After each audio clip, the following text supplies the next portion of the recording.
Tere tulemast Kantar Emori turunduspraktikate podcasti Point Plus. Minu nimi on Alar Pink, olen Tallinna Ülikooli BFMi turunduslektor. Tänane külaline on Karin Niinas, Kantar Emori tegevjuht, aga ka Emori asutaja. Aitäh kutsumast. No täna meil tuleb juttu uuringutööstusest. Ongi palju episoode läinud, pole sellest rääkinud, aga miks see on väga asjakohane on see, et Emor saab nüüd kohe septembris 2025 saab 35 aastaseks. No väga väärikas juubel. Seda enam on sellel teemal vaja ka rääkida. No aga Karin, räägi meile kõigepealt seda, kuidas sina üldse sattusid valdkonda. Me kõikide käest küsime, see on nagu põnev lugu kindlasti. On erinevaid puutumusi ja sattumusi.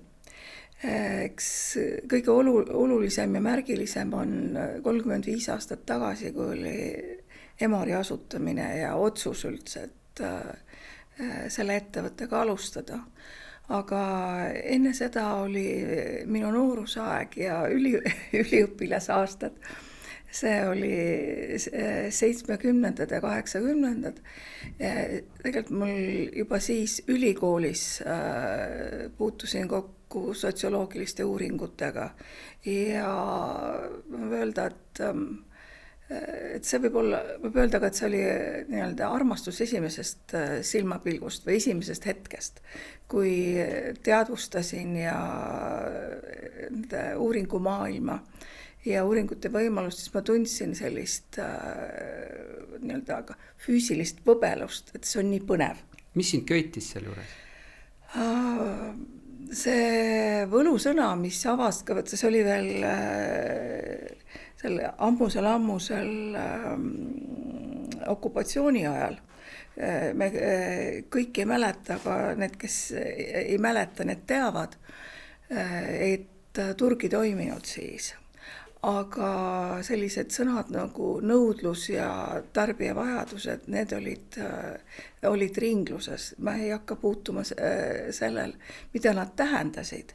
Aga millegi pärast, kui õppejõud rääkis inimeste vajadustest ja sellest, siis ma tundsin, et see puudutab mind täiesti müstilisel moel. Kuigi õiget konteksti ei olnud. Ja sealt ma jõudsin edasi sotsioloogia juurde, kuigi ka see ei olnud siis väga selline sallitud ala, aga ma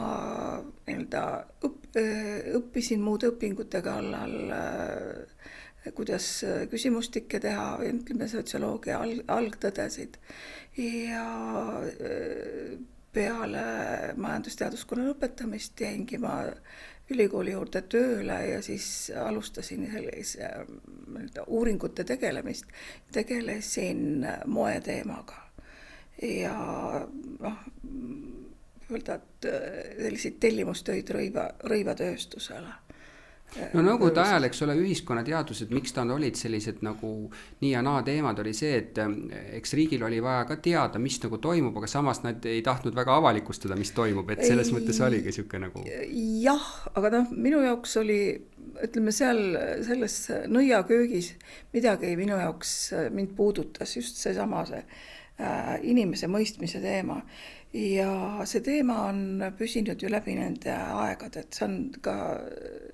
Täna nüüd siin tänapäeval see, et kuidas inimest mõista, me ikka tegeleme sellega. No, ja see teema ei saagi otsa. Kus see Emor siis sündis, et ega mitte garaažis nagu paljud asjad on juhtunud välismaal? Tal olid mitu komponenti koos, olid see seltskond või need inimesed, kes asutasid Emori, me olime enne tööl Mainoris ja tegelesime avaliku arvamuse uurimisega ja enne seda oli selle üksuse nimi oli, ma nüüd meenutan, vist oli konjunktuuri uurimise grupp või midagi taolist, et ma olin selle juht. Ja 90. aastal seadusandlus muutus ja oli võimalik asutada eraettevõtet, enne seda ei olnud see võimalik. Ja siis tuli see mõte, et miks mitte proovida. Ja tegelikult püüd oli iseseisvuse järgi, et nagu määrata ennast ise või käia ise oma teed. No aga see ei ole ka väga tüüpiline, ütleme sellisele uurijale, et võtaks nüüd ettevõtja teekonna ette, eriti nii segasel ajal, kus nagu meil ei olnudki mingit kompetentsi ju väga olemas, kuidas ettevõtlust teha. Ei olnud. Aga kust sul see nagu pisik tuli, et kas see oligi, et prevalveeris pigem see teema, et tahaks sellist nagu iseseisvust ja ise nagu asju teha, et ettevõtlusvorm lihtsalt võimaldas siis seda, et kui midagi muud pole teha, siis tuleb seda teha, eks ole? Ma usun, et sul on õigus, et ikkagi selline iseseisvuse püüd või siis just soov võtta ise riske ja ise oma saatust juhtida. No kas sellel ajal ma eeldan, et nagu arvutid olid ka pigem nagu väga harvad nähtused? Arvuti oli, ma mõtlen, võib-olla siis, kui me asutasime, siis meil ei olnudki arvuteid, siis olid hästi need suured arvutid, mis võtsid terveid tubasid enda alla.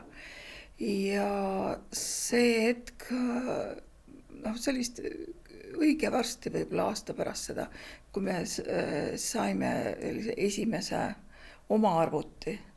Ja siis olid need tegevused, mida arvutiga said teha, need olid piiratud. Sest arvutitega tuligi nii, et alguses oled mõni arvuti firma kohta, siis on jagatud arvutid ja siis, kui lõpuks kõigil olid, siis see oli juba selline uus. No kuidas see uuring algul välja nägi, et kas see oli ikkagi nagu ukselt uksele käimist või et kuidas see nagu füüsiliselt andmekorja ja mis tüüpi uuringud üldse alguses olid? 90-ndad see oli Eesti vabanemise aeg, siis oli ikkagi palju sellist arvamusuuringut, et see oli, õhkkond oli väga dünaamiline ja me olime kaasas sellega. Ja teine liik olid siis omavalitsused tellisid uuringuid ja muu oli tühimaa, aga me leidsime ühe turuniši, mille pealt me saime kasvama hakata.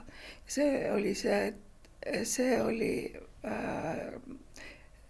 välismaailma huvi Eestis toimuva vastu. See, mis Eestis toimus, oli uudisväärtusega ja pakkus välispressile huvi. Ehk nagu ajakirjandus pigem, suurkorporatsioonid ajakirjandus. Oli see, kes oli huviline? See oli ajakirjandus ja siis ka sellised analüüsikeskused, kes kogusid info. Aga nimetades ärikeeles, äriliselt olid meile kõige paremad kliendid ajakirjandusväljaanded. No kus see mingi kompetents teil muidugi oli olemas juba varasemast, on ju, kas hakkasid esimesed kontaktid siis ka, ütleme, samas valdkonnas tegutsevate ettevõtetega välismaal, et natuke aru saada, kuidas läänes asju tehakse? Ja meil tekkis kontakt Soome Gallupiga, kes oligi selliseks heaks eeskujuks. Nende portfell, üldse kuidas nad tegutsesid, selline rohkem arenenud turg. See tundus selline mudel, mille poole püüelda või kuhu tahaks jõuda. Aga lihtsalt nüüd mälu niimoodi jooksvalt värskendub, tuleb meelde, et ma lisan veel selle välispressi ja neile teenuste müümise koha pealt, et kõige suurem huvi oli Rootsi pressis ja Soomes. ja siis ma mõtlesin seda, et kui neil on huvi Eesti vastu, neil on ilmselt huvi ka Läti ja Leedu vastu ja küsisin, et kas te soovite. Nad ütlesid jah. Ja siis leidsin Lätist ja Leedust partnerid ja siis me juba tellisin neilt uuringuid ja müüsin neid Soome mujale edasi. Nii et ma ei oskagi öelda, et mul ikkagi mingit ettevõtlusvaistu oli vist. No sa juba lõid siis nagu Baltikumi üle see keti, eks ole, küll teist võib-olla lihtsalt koostööpõhiselt. Ja nuputasime kust teenida. Ja õppisin seda tegema ja nautisin seda poolt. Mis hetkel nagu rahvusvahelised juba äriettevõtted tulid klientideks, kes hakkasid siis nagu ka kaardistama, et kuidas siin turul võiks müüa midagi? Ma nüüd ütlen mälu järgi, ma ilmselt võib-olla siin pluss-miinus eksin, aga see oli 90ndate alguses. Ja need olid need julgemad ettevõtted, kontsernid, kes vaatasid Balti turu järgi. Kas ma võiks õigesti mõelda, et nad eelkõige vaatasid kvantitatiivandmeid esialgu, jah? Jah. Toimusid sellised suured küsitlused, et kuidas suhtumised on. Mis moment üldse kvalitatiivuuring üldse tuli meile niimoodi ka, et vaatame siis sisse rohkem, mida inimene mõtleb? Alguses teda ei olnud. Ta tuli seal võib-olla 95-6, ma pakun. Ja siis nagu Emori alguses aegades me ikkagi töötasime väga palju just välismaisele väga professionaalsele kliendile, kus tegelikult iga töö õpetas meid. Et see oligi õppimine koos nendega. No ja ma eeldan, et siis tulid ka need õppijad, et kuidas seda kvalitatiivi näiteks teha, eks ole, kuidas fookusgruppe teha, et olite kindlasti tuttavad selliste meetoditega, aga reaalselt läbi polnud nagu väga viidud siis varem.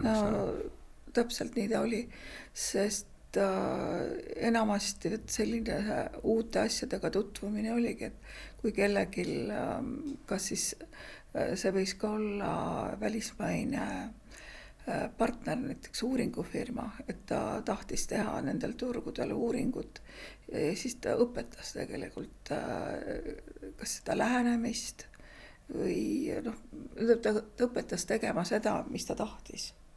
No turgu reeglina viivad edasi, loomulikult kliendid, aga viivad edasi ka konkurendid, et mis konkurentsisituatsioon oli, kas tekkis teisi selliseid ka, kes olid siuksed head edasiviivad jõud? Umbes samal ajal oli Saarpoll turul, aga ja siis oli vist Ariko, aga kõik need uued tekkijad, nad tekkisid ikkagi arvamusuuringute koha juurde. Aga see, mis võib-olla meie eripära oli see, et me üsna alguses me alustasime Soome Gallupiga koostööd, tegime eraldi ettevõtte, meediauuringute ettevõtte, alustasime meediauuringutega. Ja alustasime nii, et me tegime neid oma äririski peal, et andmed olid meie omad ja müüsime klientidele aruandeid. See oli ka uudne lähenemine, eks ole. Kuidas kas see oli ka nagu soomlaste see sisend, et kulge, et äkki nagu andmestik, mis sul enda oma on suure väärtusega või seda mõtlesite ise välja? Ei, see ei olnud. See oli kuidagi, me ise vaistlikult tabasime seda. Sest ma arvan, et palju asju, mis me ka tegime, et oligi selline intuitsiooni baasil. Et nüüd, kui tagasi vaadata, et siis saab panna lahterdada teistmoodi ja nimesid panna. No kui Soome Gallup, eks ole, õpetas palju, kas sa tollel hetkel ka lugesid välismaiseid erialaraamatud ja vaatasid, siit ma sain mingisuguse hea idee jälle? Ja see oli, tegelikult oligi nii, et sa tundsid ennast niimoodi arenemas ja see, mis mujal oli, see oli nagu unistuste maailm või selline tunne, et kuhu ma tahaks jõuda, kuidas ma jõuan. Aga kui ma nüüd tagasi vaatan, siis ma ühte küll ütlen julgelt, et meil ei olnud kunagi kartust ja alaväärsustunnet. Absoluutselt mitte kunagi. Ja mitte midagi sellist tunnet, et me ei oska, me oleme sellised ja sellised. Sest meil oli alati julgus ja eneseväärikus. Ja minust see ongi üks kui nüüd ma vaatan tagasi, see oli üks oluline osa. Sest juba siis ma tajusin, et jah, teised on, neil on kogemus pikem, neil on palju, mis on. Aga mul on nahaalsus, julgus ja nutikus. No maailm oli valla, eks ole, on ju, kõik oli võimalik, sa olid ka kõvasti noorem, eks ole, et siis on ka niisugust hulljulgust ka rohkem, on ju. Ütle veel seda ka, mis see Emori tähendus on, kuidas see kokku on üldse tulnud? Tollel ajal oli kombeks panna selliseid jutustavaid nimesid ettevõtetele. Et see nimi peaks ära jutustama, mis me teeme. Sest sõna bränd veel ei tuntud. Eestis oli võib-olla kaubamärk kui selline. Ja see meie see jutustav nimi oli siis Estonian, ma pean isegi nüüd meenutama, Market Opinion, ja siis on R on Research. Ehk Eesti turu ja arvamusuuringute keskus. Kuidas te selle peale tulid? Kas see oli mingisugune ajurünnak nagu kolleegide seas? See oli, mul oli toonane kolleeg, oli Anu Brümmel. Me vist, siis oli tihti tavaks niimoodi, et õhtul pikalt istusime ja arutasime asju ja siis oli üks õhtuga, kui me temaga istusime, lihtsalt paber ja pliiats olid ees ja kombineerisime selliseid erinevaid variante, sest ametlik nimi, kui me registreerisime, oligi Eesti Turu- ja Arvamusuuringute Keskus, Emor. Aga kaks nagu siis kohe seletav osa ja siis see lühend. Hiljem lihtsalt jäi see lühend.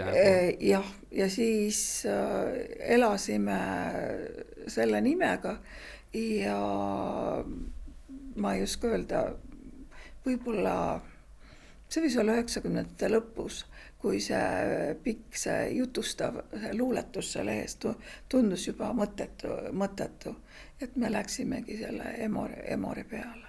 No kui võiks öelda siis, et 90-ndad olid sünnilugu, eks ole, oli täpselt see esimesed kontaktid juba, eks ole, ka soomlastega ja rahvusvahelisel tasandil, selline nagu suurte klientide tulek, nende läbi õppimine, mõningate konkurentide tulek. Kui ma ütleks, et võib-olla konkurentsisituatsioon oli isegi väiksem kui teistes paralleel nagu valdkondades, nüüd reklaamis ikkagi tekkis neid oluliselt rohkem, aga ütleme, valdkond ka võib-olla ei olnud nii suur, on ju. Et kui sa nüüd läksid nullindatesse, siis mis hakkas muutuma? Nullindates meil tuli rahvusvaheline omandus sisse, siis oli juba see TNS oli võikimini 90-ndatel ka Soome Gallup sai osaluse. See on selline koht nüüd, kus võib mõelda, et kas oli see mõistlik või ei olnud. Aga meil oli soov areneda kiiremas tempos, või ütleme kiirendatud tempos saada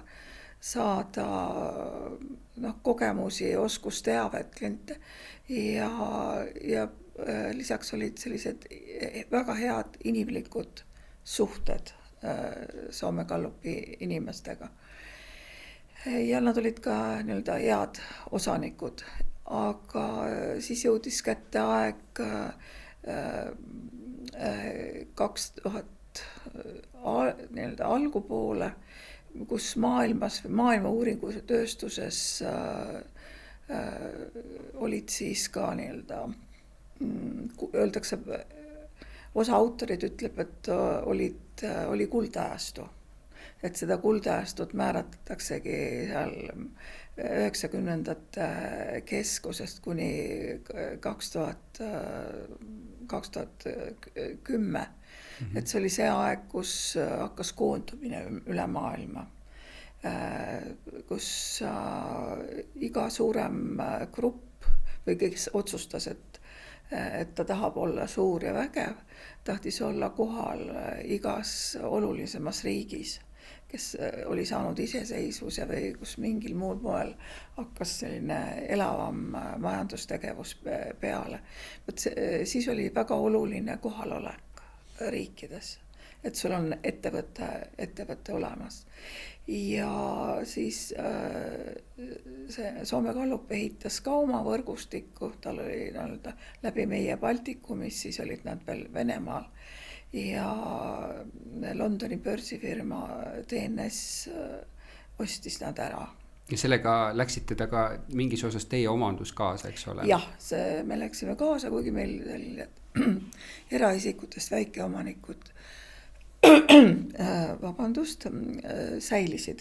No ja see on siiamaani tegelikult nii olnud, eks ole? Jah, et meil nagu ei ole muutunud, aga seal on neid põhiomanikke, seal on veel omandimuutusi toimunud. Ja see oli, sellises arenguetapis oli see ikkagi väga suur muutus, DNS-iga liitumine, siis me esmakordselt olime tõeliselt globaalses ja börsifirmas.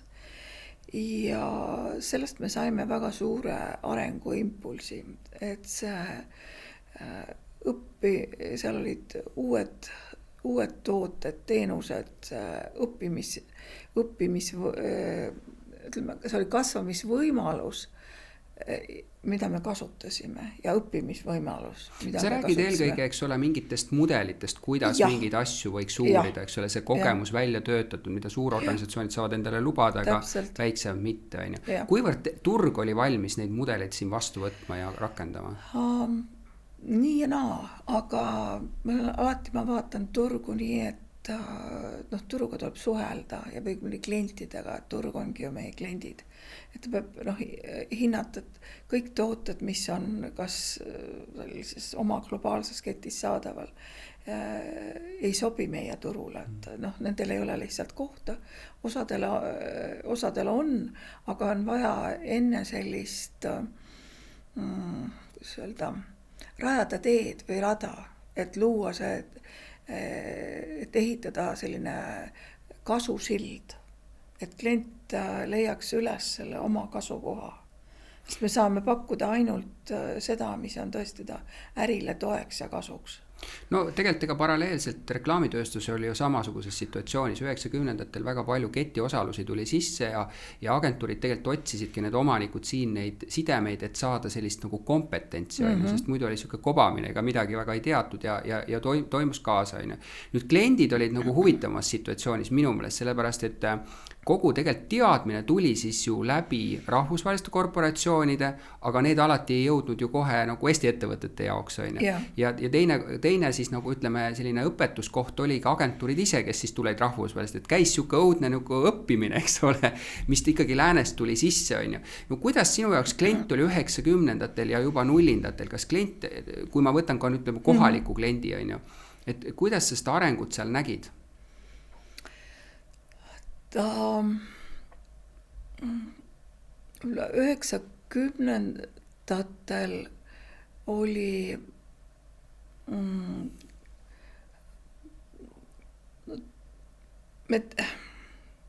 me otsisime ja mõtlesime endale kliendid välja. Sest nad ise ei osanud veel nagu mõelda, et tal võib-olla oleks selline vajadus. Meid keegi ei oodanud. Sest kogu Emori lugu on see, et me oleme ise ehitanud endale turgu ja testinud ideid ja sobitanud. Ja 0-ndatel siis juba hakkas nagu natuke professionaalsust tulema ka kliendi poole peale. Kohalikult. Ja kuna siis tänu sellele, et me liitusime globaalse ketiga, me saime tuua näiteks Needscope'id ja turule conversion modeli, mis need olid lähenemised, mis tuginesid korrektsetele teoreetilistele teaduspõhistele arusaamidele, aga mis olid kohandatud nii, et nad olid hõlpsamini ja lõppkasutajatele arusaadavalt pakendatud.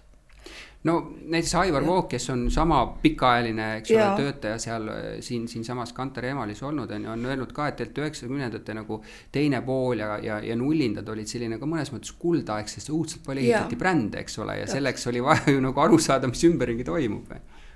Jah, sest kui Eesti ettevõtteid hakkasid brändidega tegelema, siis oli ka meile siin pakkuda. Sest tollel ajal me tegelesime ka ühe valdkonnaga, millega me praegu enam ei tegele. Me alustasime 90-ndate alguses ja vist hoidsime seda ligi 10 aastat, oli ostupaneel. Ja see oli tollel ajal väga hindamatu materjal, saime teavet, kust osteti, kust brändi või toodet osteti, kes ostis. Siis me seostasime seda teavet meie meediauuringutega ja muidugi oma suurushullustuses viisime selle tootega Baltikumi ja isegi Baltikumis tegime seda. Ja juba siis läks meil see mudel käiku, et Eesti hoidis aktiivsust, me ostsime osa andmekorjet sealt, me olime müüja ja kliendiga suhtleja rollis. Aga siis me mäletame ka praeguseni ja kui sa Aivariga räägid, Aivar mäletab seda andmestikku, me tegime selle pealt väga huvitavaid analüüse, aga selle lõikas ära majanduskriis. Me ei suutnud seda enam lihtsalt hoida ja tegime valusa otsuse, lõpetasime selle. Aga asja kompenseeris see, et just nagu sa enne mainisid, hakati brände looma, tulid muud teemad peale, et me leidsime teisi teemasid. Kümnendad, mis kümnendatel sinu jaoks on nagu märksõnad, et professionaalsem klient, mingid teised tooted, mis toimub üldse? Jaa, kindlasti.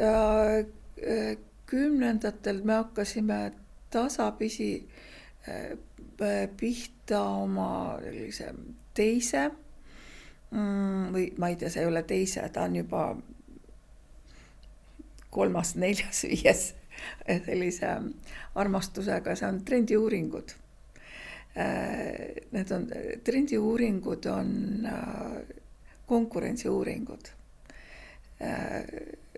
kus andmed kuuluvad meile.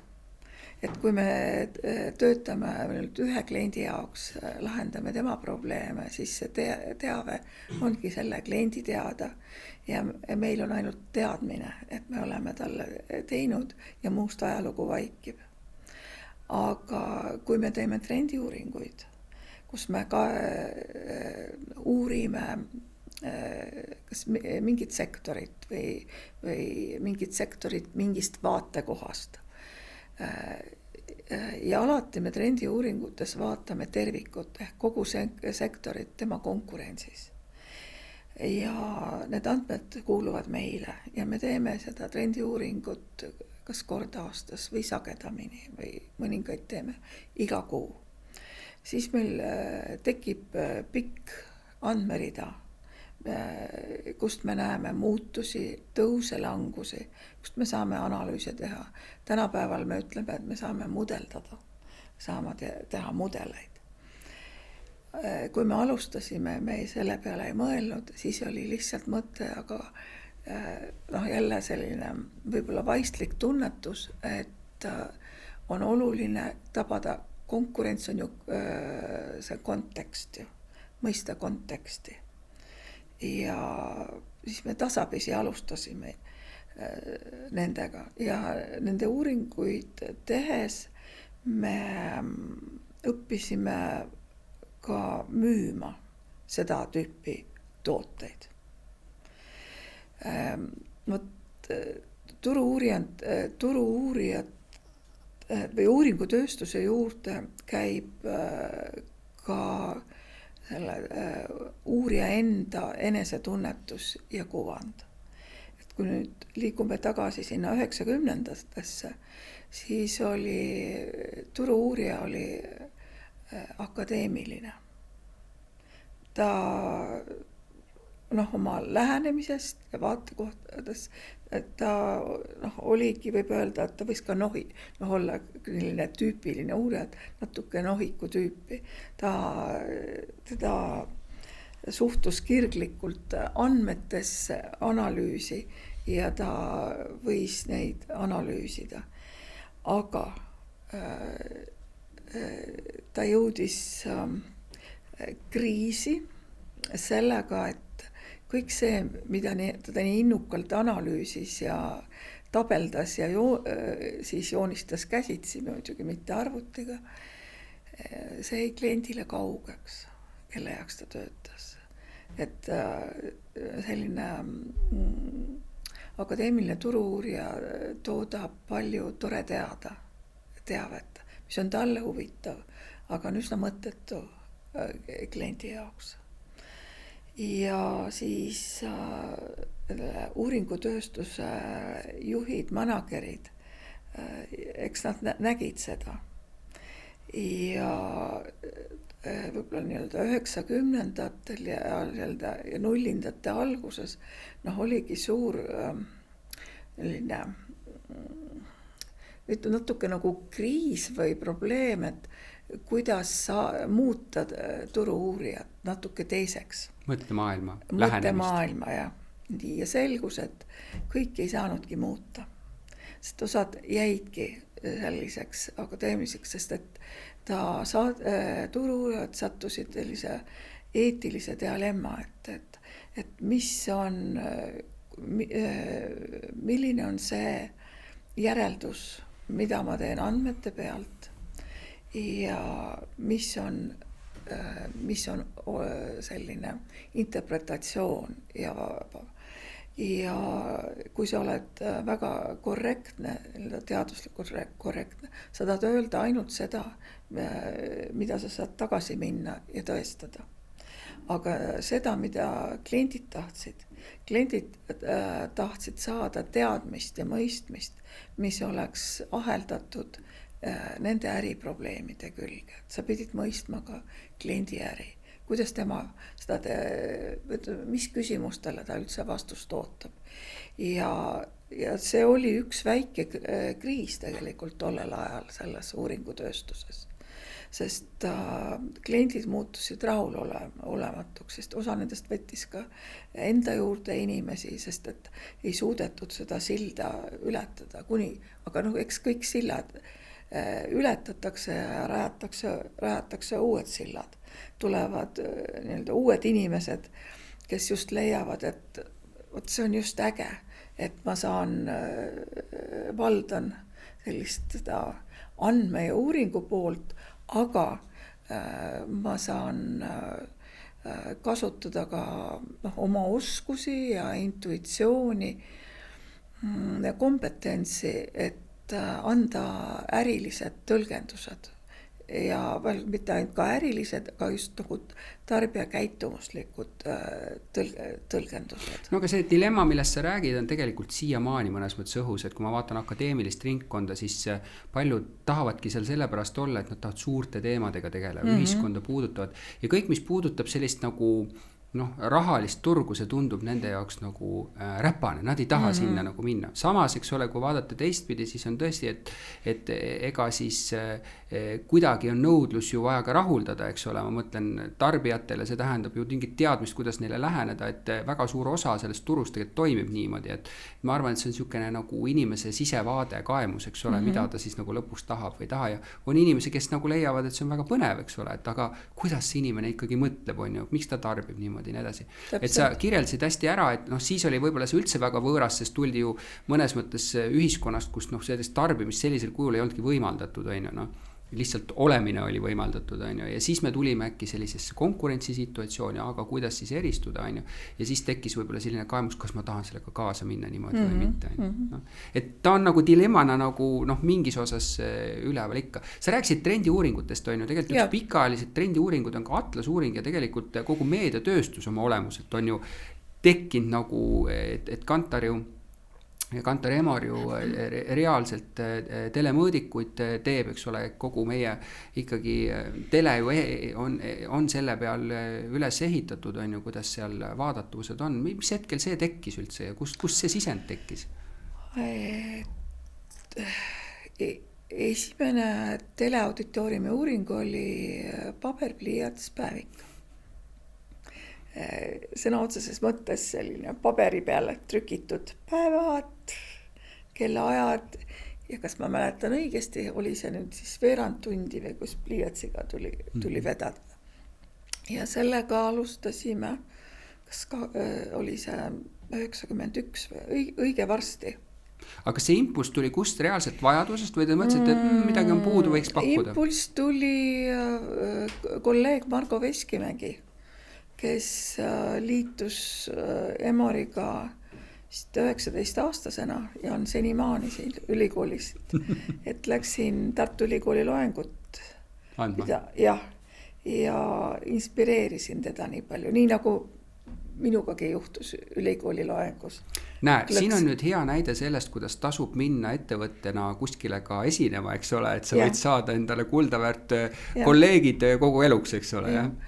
Ja Margo oli sellest innustunud ja me suhtlesime Soome Gallupiga, ta küsis sealt, kõigepealt alustasime printmeedia uuringuga ja siis õige varsti ka selle tele- ja raadio uuringuga. Et me lihtsalt alustasime, leidsime kliendid ja nii me tegutsesime. Siiamaani? Jaa, täpselt. No klient sai järjest targemaks, kus me täna oleme? Selles mõttes, et mida sa nagu vaatad uuringutööstusele otsa või sa nüüd võrdled neid 3 dekaadi sisuliselt seal, eks ole, mitte päris dekaadi. Praegu ilus aastanumber on ju 2025. Praegu oleme uuringutööstuses sellises killustumise või ei saa öelda lagunemise, aga tegelikult ikkagi killustumise ajastus. Sest koondumine lõppes ära 2010 võib-olla. No vahepeal tegelikult, eks ole, DNS omakorda omandati VPP poolt, eks ole, veel suurema konglomeraadi poolt. Ja veel suuremalt ja see oli vaenulik ülevõtmine tegelikult. Et ka see kogemus on olemas. Ja siis VPP müüs, millal see oli siis nüüd 2019 vist, enamus osaluse riski investorile, Bail Groupile. Ja tegelikult see lähebki kokku sellise killustumise ajajärgu algusega uuringutööstusest. Sest selleks hetkeks olid koondunud välja ülemaailmselt sellised suured tegijad, kes olid kohal kõikides olulistes riikides, tegutsesid enamasti kõigis sektorites ja nagu turundus-kommunikatsioonisektorites võiks öelda, eks ole. Nad olid ka nii-öelda kontsernides selliselt tugevalt ka nii-öelda vertikaalselt koondunud ja nendel olid nende tugevate brändide väga tugevad plussid. Sest enne just seda Kantari müüki, see Kantar oli jõudnud tõesti õitsengusse. Et seal oli selline väga, väga tugev sisemine selline brändi tunnetus ja selline oma nagu arengurütm edasi. Aga loomulikult oli tekkinud ka väga palju sellist kontserni spetsiifilist bürokraatiat, jäikust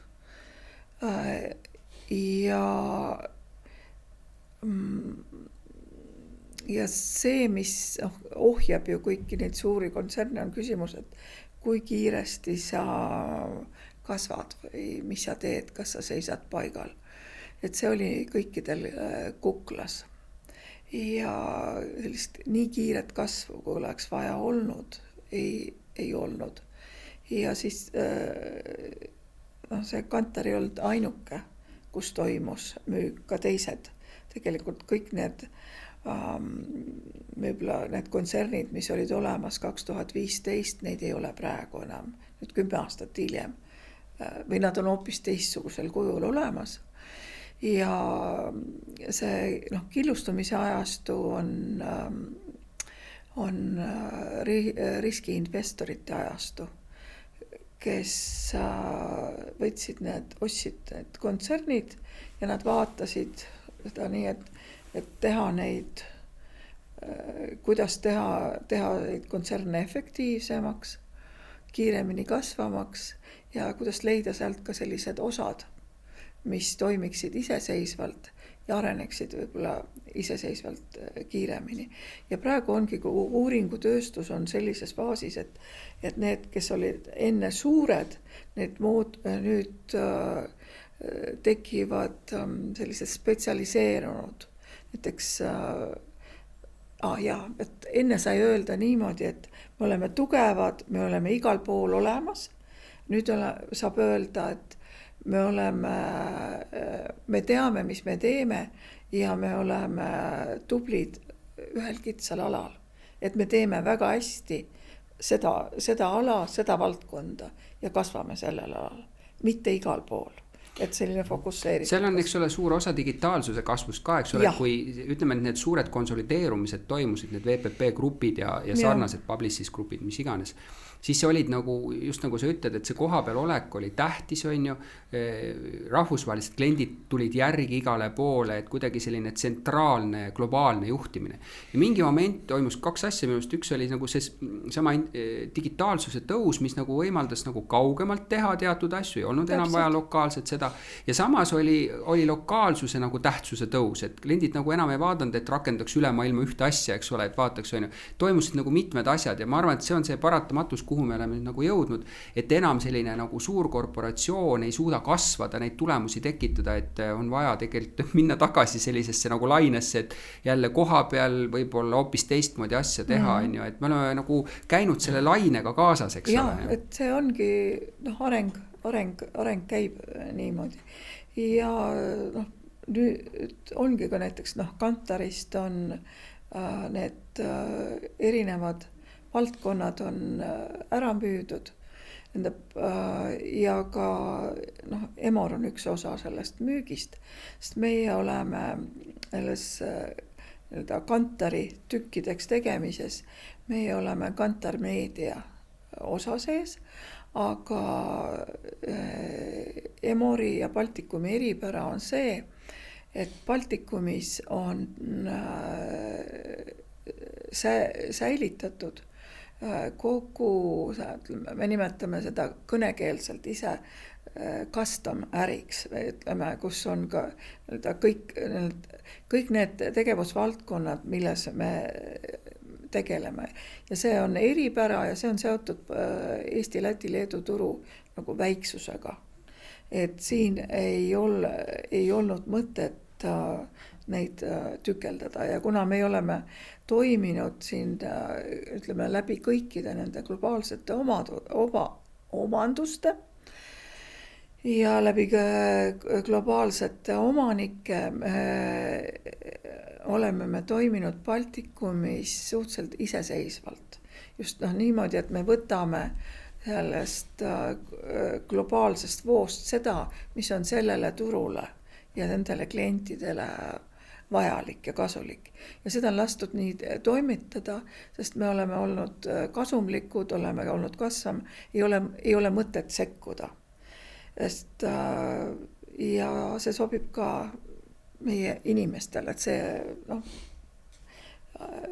kui sul on vabadust otsustada ja on vastutus, siis on see kõik okei.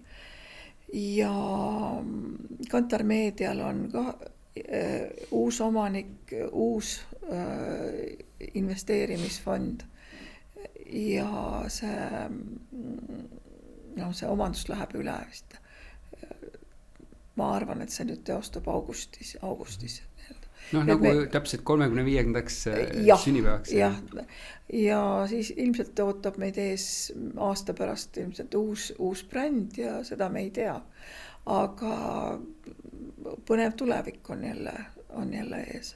No klient, ma eeldan, et on jõudnud nüüd ka Eestis sinnamaale, et ta on tegelikult professionaalne tellija. Et sul on mõnes mõttes väga hea nüüd, te olete kõik koos kasvanud, aga me oleme ajastus juba võib-olla pikemalt olnud tegelikult, kus on hea teha asju, sellepärast et klient teab ka, mida ta vajab, eks ole. On mul õige nagu mõte selles osas? Jaa. Ja klient, et klient otsustab ju ise, et kui palju ta vajab selle uuringutööstuse abi või saab ta ise hakkama. Sest klientidel on endal väga palju infot, nad koguvad oma tarbijate kohta, et infopuudust ei ole, aga see, mis võib-olla klientidel napib, on tõlgendamine ja mõistmine, et see info, mis mulle jookseb sisse nendest erinevatest ärivoogudest, ütleme niimoodi, mis see tähendab, mis see räägib minu kohta, mu konkurentide kohta. Ja praeguses rollis, kus ütleme, kliendid ujuvad selles infomeres, teadmata, et nüüd millisele saarekesele ma jala maha panen. Uuringutööstuse või meie roll on pakkuda kliendile konteksti, et kus on su konkurentide need andmemered. Ja mis see kõik kokku tähendab? Tõlgendust, mõistmist ja sellist tulevikuvisioonist rääkides, siis mina näen, et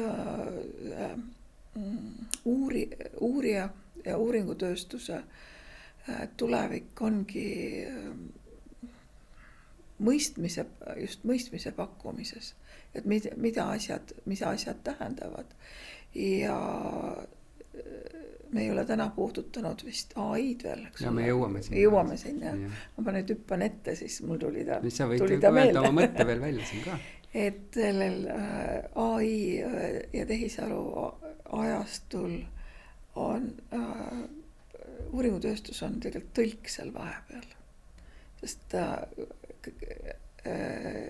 see, kui me paneme AI looma insight'e või sellist seletusi, siis on see professionaali roll on ikkagi sellise adekvaatse tõlgiks olemise vahel. Ja see on see, et toetudes sellele analüüsitud infole, mis meile on ettevõttena ja kogemusele ja kompetentsile, et suudame pakkuda sellise adekvaatse tõlke. Ma mõtlen ise omalt pealt, ma olen nagu analüüsinud, et mis situatsioonis me oleme. Mul on natuke nagu tunne, et on sellist nagu usaldamatuse õhkkonda. Ja ma kohe täpsustan oma mõtet, et see tuleneb natukene just nende andmete mõistes on. Tegelikult selleks, et teha nagu koostööd ka uuringute ettevõttega on ju, oleks vaja jagada oma vahel, et meie nagu vaatame tarbija poolelt, mis nagu see arvamus on ja ettevõttel on siseandmestikud, eks ole, olemas on ju. Nüüd seadusandja on hirmutanud kõik minu meelest ettevõtjad ära, et midagi ei tohi jagada, tagajärjed on kohutavad, siis on tulnud need samad andmeturvalisuse teemad on ju, meil on olnud siin endal, eks ole, siukseid kaasusi, mis on siuksed avalike registrite kasutamise, mis kõike seda nagu fooni on veel hullemaks teed ja see ei ole ainult Eesti, see on nagu üle Euroopa ja nii edasi on ju. Et tegelikult mul on niisugune tunne, et mingi moment saadakse aru, kuidas peaks toimima selles sees nagu õigesti, et mis osa informatsioonist ma tegelikult võiks partneriga jagada, et ei juhtu midagi on ju, kõik asjad on paigas, compliance on paigas, kõik on paigas ja siis me alles nagu saame selle kuldajastu, kus tegelikult siis ütleme, et nagu andmestikud viiakse kokku ja nagu sa ütled, tuleb mängu see professionaalsus ühesõnaga nagu just, et kuidas neid andmeid nagu edasi peaks vaatama ja seal on ka nagu huvitav, et sa päris alguses ütlesid, eks ole, et kus toimus see niisugune nagu nihe, eks ole, et siin on andmed, et kas ma üldse tahan midagi öelda nende kohta nagu tuleviku suunas ja ma mäletan ise ka, sel teemal on palju räägitud uurijatega, või uuringute tegijatega, et noh, et miks ei taheta nagu nii palju nagu tõlgendada, jah, nagu eestipärasem niimoodi. Et on see, et tegelikult potentsiaalseid teekondi on väga palju erinevaid ja nad ei taheta võeta nagu seda vastutust lõpuni, et noh, et ei ole. Aga küsimus on ju selles, et neid teekondi peab ka avama, et siis koos mõelda, aga selleks on vaja nagu andmevälju, on ju. Nii et ma arvan natuke, et me oleme sellises usaldamatuses, aga see ei ole üldse tulnud ei uuringutööstusest endast ega kliendist, vaid kuidagi nagu välisest sellisest survest, et keegi ei tea, mida ta võib või ei või teha. Ongi keskkonnast, ja. Aga see, mida sa puudutasid, on väga-väga-väga oluline teema. See usalduse teema, millega on seotud andmekvaliteedi teema. Ja kui ei ole usaldust ja või kui uuringutööstuses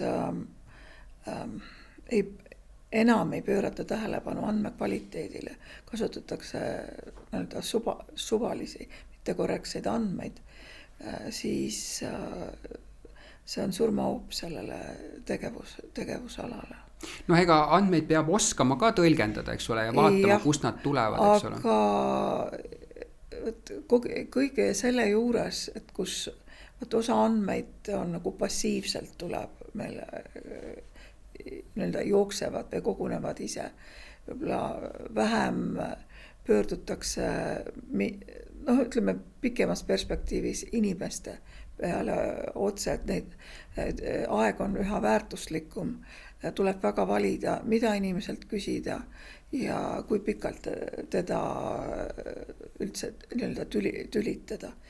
Aga kõige selle ümber on see usaldusväärsus, sest et kellega vastaja üldse räägib ja see, kellega ta räägib, kuidas ta see ettevõtte andmeid tõlgendab ja käsitleb. Ma olen vaadanud, et on natukene sellist nagu tellijate seas sellist, kuidas oleks õigesti öelda, et nagu sellised mingid mütoloogilised lähenemised, et mis on õige ja mis ei ole. Kõige klassikalisem kvantitatiivses uuringus, eks ole, kui suur on valim. Me oleme teinud ka sellel teemal palju kommunikatsiooni, et on kuskil peas, et peab olema tohutud nagu tuhanded, eks ole. Et mingis osas või et näiteks, et kui küsitleda kvalitatiivis, eks ole, et siis peab ka neid olema ikkagi palju ja et on teatud sellised asjad, mis nagu tegelikult ei ole tõsi, eks ole, ja kuidagi inimesed elavad selle teadmisega, et kui nad vaatavad, et seal oli valim nii väike, et see ei ole üldse midagi väärt, et miks sa arvad, et me oleme sinna jõudnud, kust see üldse pärineb, et inimestel on nagu ootused hoopis teised tellijatena kui nagu reaalelu vajadus oleks?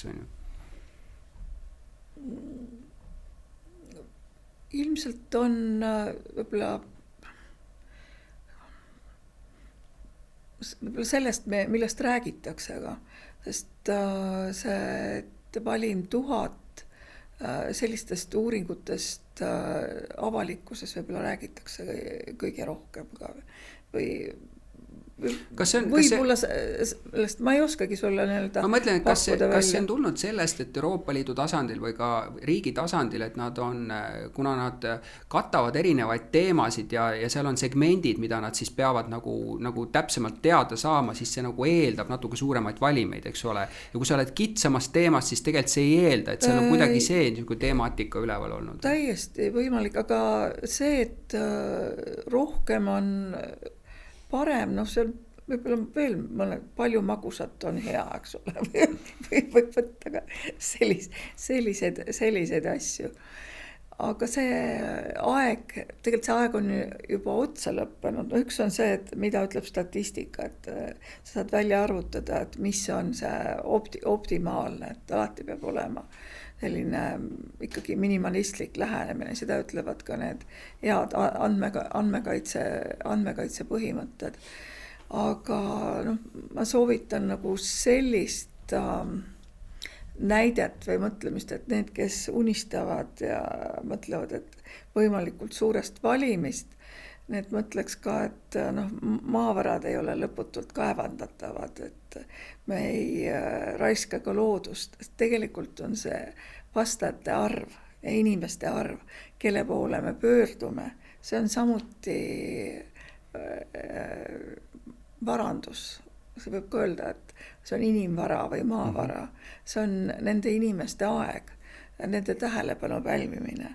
Ja siis see, et mida me küsime, ei saa igasuguseid suvalisi asju ja igaks juhuks, et see oleks ka hea teada, seda küsida. Tegelikult tuleb väga hästi läbi mõelda ja küsida minimaalselt.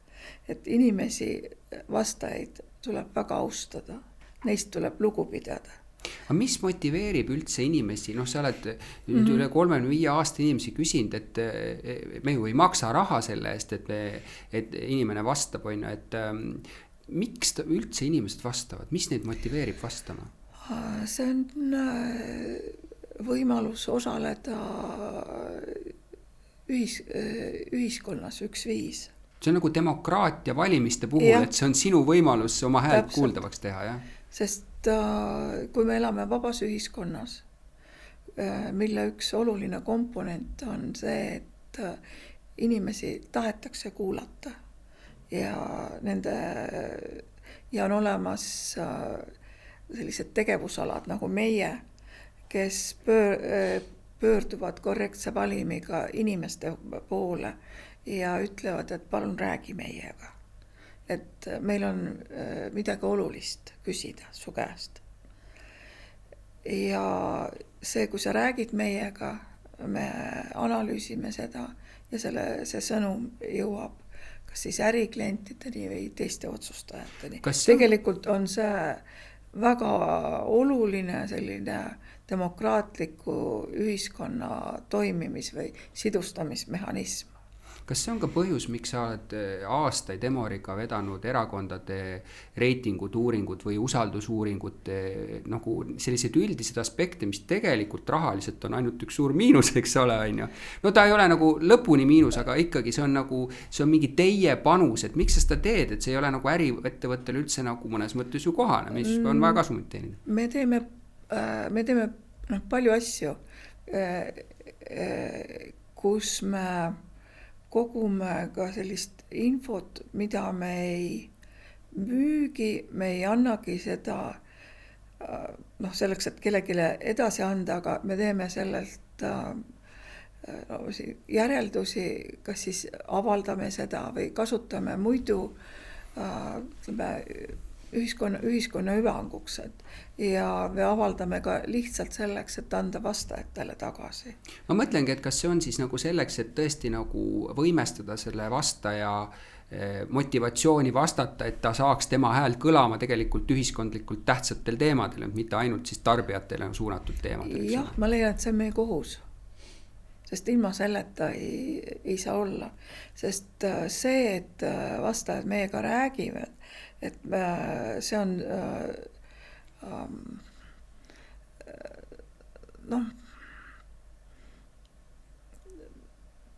ma nüüd otsin sõnu, sest aga ma ütlen välja, mis mulle spontaanselt tuli.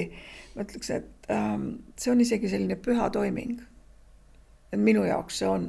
Et sul on usaldatud midagi? Jah, et see ei ole lihtsalt, et küsin, et me pöördume vastajate poole ja just me ütlemegi neile, et räägi meiega, et usalda oma mõtted ja me hoiame seda, mis meile on usaldatud, me anname väga vastutustundlikult edasi ja me räägime paljustki ka peegeldame tagasi. Et see on nii-öelda see vastaja austamine või temast lugupidamine, see kuulubki meie sisemise eetika juurde. Garanteeritud anonüümsus, eks ole. No see on üks asi, mida sa oled, eks ole, selle kogu aja jooksul suutnud hoida ja seal üks vääratus ja siis on kogu äri usaldus tegelikult kaduma läinud. Et see on üks osa. Kas on tulnud selle tulemusena ka ära öelda osadele klientidele, kus tulnud oma mingisuguse mõttega, ma tahaks sellist asja uurida, sa vaatad tegelikult oma kolleegidega, et see ei ole põhjendatud tarbijate nagu aja mõistes? Jaa, on küll. Ja see, mida me vaatame, ongi seda, et kas ütleme, potentsiaalne klient, kes meie poole pöördub, ega seal ei et kui me tabame ära sellise mõtte, et siin vist tahetakse Emori brändi ära kasutada. Oma kommunikatsioonis? Jah, hoopis nagu muuks asjaks. See ei ole sage, see on harv ja ma ei taha öelda, et me kogu aeg kahtlustavalt vaatame. Ei, see ei ole. Aga see on näha ja see paistab silma. Ja või kui siis on need küsimused või teemad, millega tahetakse vastaja poole pöörduda, tegelikult on manipulatiivsed. Eks sa nüüd räägid ka küsimuse nagu sõnastust, eks ole, et kui klient väga tugevalt ütleb, ma tahaks täpselt sellise sõnastusega, et siis sul hakkab võib-olla tuluke põlema, et mis see ikkagi see mõte seal taga on, et kui see tegelikult ei oleks korrektselt nagu uuringu mõistes üldse küsimus, mida võiks küsida niimoodi. Ja. Sest me tegelikult valime seda, mida me teeme ja me ei tee kõiki teemasid, mis meie poole pöördutakse, me valime. Aga ma mõtlen, et selle nagu alusmõte ei ole mitte see, et individuaalselt mõtlete nii, vaid sa mõtledki kogu aeg, et tegelikult see inimene, kes vastab, et sa väärtustad tema aega ja tema nagu sellist sisendit nii palju, et sa mõtled, kuidas see mõjub temale, eks ole, ja sellest tulenevalt on see mõnes mõttes otsus. Nüüd, kui meie Emori vastajad kuulavad ja neile tuleb meelde mõned väga pikad ja võib-olla mitte nii hästi, mitte nii ladusas eesti keeles küsimused, siis nad võivad mõelda, et mis sa, Karin, räägid. Ja see on õige mõte, sest elu on mitmekesine. Sest me teeme ka selliseid projekte, kus on see tellija tuleb, meil on niisugused rahvusvahelised projektid, mis on paljudes riikides ja me saame tellijalt juba eestikeelse küsimustiku, mida me kergelt üle vaatame ja kui me oleme öelnud vahel võtnud tellimuse vastu, teadmata täpselt ka igalt küsimustiku ainult teemat, siis võib olla ka, et on selliseid raskeid küsimustikke jookseb läbi. No aga ma eeldan, et te saate tagasisidet ja te tagasisidet kogu aeg kuulate ja te küsite, eks ole. Et ei ole nii, et selle musta auku, et sa võtad ainult andmestikku. Me küsime, sest meil tegelikult väga huvitab see tagasiside küsimustikele, sest me ju õpime igast asjast. Mind huvitab su enda nagu uskumused või lähenemised tarbija nagu kaemusele, et muidugi kõik asi on alati eesmärgist olenevalt, eks ole, mis teerada midi minna, aga turundajatelt ma olen palju kuulnud, et kas vaadatakse ainult, eks ole, oma ettevõtte andmestikku, mõni ei usu üldse küsitlustesse, usub ainult nagu käitumise jälgimisele, et mis su enda niisugune nagu suur kogemus on, et kuidas peaks üldse lähenema ühele tarbijagrupile, et aru saada, kuidas ta mõtleb, et mis järjekorras sa mingeid asju teeks ja mis on niisugune nagu, mis on toonud sinu meelest nagu head suurt pilti? Tänapäeval kõige parema pildi annab selline kombineeritud lähenemine. Et ei ole ühte õiget vastust. Aga räägi läbi, et kas sa mõtled ikkagi nagu suurest andmestikust ja siis minna nagu küsima ja proovima aru saada, mida ta täpselt... Tähendab üks... me räägime väga hüpoteetiliselt, ma ei tahagi sellist konkreetset näidet võtta, aga esimene asi on kuidas ma ise lahendaks, et ma lähen vaatan, et mis meil andmelaos või aidas on. Et mis on juba uuritud, Täpselt. et mitte minna samu asju küsima selle inimese käest, väärtustada aega. Alati. Ja me saame vaadata ainult neid asju, mis meile kuuluvad. Need asjad, see on väga oluline rõhutada, mis on tehtud klientide tellimusel, nende omadused. Need ei ole meie andmelaos, et kui me räägime Emori andmetest, siis on ikkagi meile kuuluvad. Sa kirjeldad umbes samat olukorda, nagu on kahtlustused selles tehisintellektis, et kas mudelisse lähevad kõik andmed või mitte, et teil lähevad täpselt. Ikkagi need andmed, mis on teie enda omad, eks ole. Täpselt, see on öelda. Ma kõigepealt vaatan, et mis on olemas. Nii, kui klient pöördub oma ka probleemiga, siis küsid, kas kliendil on endal juba, tal sisemiselt ka, mis tal on, kas on olemas eelmist teadmist. Et alati nagu tee selgeks, milline on see lähtekoht. Ma küsin korra selle lähtepunkti kohta, et kas andmestikud ka vananevad, et ma olen aru saanud, et mõningad nagu käitumuslikud lähtepunktid on päris pika sükse vinnaga, et see ei ole nagu, et aastase vanad või 2 aasta vanad andmed on tegelikult vanad, et seal võib olla isegi 5 aastas vanu nagu tagused andmed tegelikult räägivad vägagi meie kohta palju. Olen sinuga nõus ja see, et võimalik, et see 5 aastat on täidetud veel mitme mõõtmisega näiteks, siis ta ei ole lihtsalt 5 aastat vanad andmed, vaid ta on 5 aasta trend. Orraa! Me teame, mis tõusud, langused on toimunud 5 aasta jooksul. See on ju puhas kuld, eks ole? Et sa vaatad siis, mis on olemas kliendil, mis on olemas sul. Ja siis sa vaatad, mis on puudu. Ja mis on puudu ja kõige olulisem on see, et küsin kliendi käest, et mis on su uuringu probleem, et kas sul on, millele sa otsid vastust, kas sul on mingi julge idee, kas sa tahad kuhugi minna või on sul sellised valikud, et sul on juba mõeldud erinevad variandid, kas nii või naa, et sa tahad hinnata, kas, mis turul juhtub või kuidas tarbija reageerib. Või on küsimus hoopis turu reageerides ja konkurendi käitumises, kui mina teen nii, mis tema võib teha.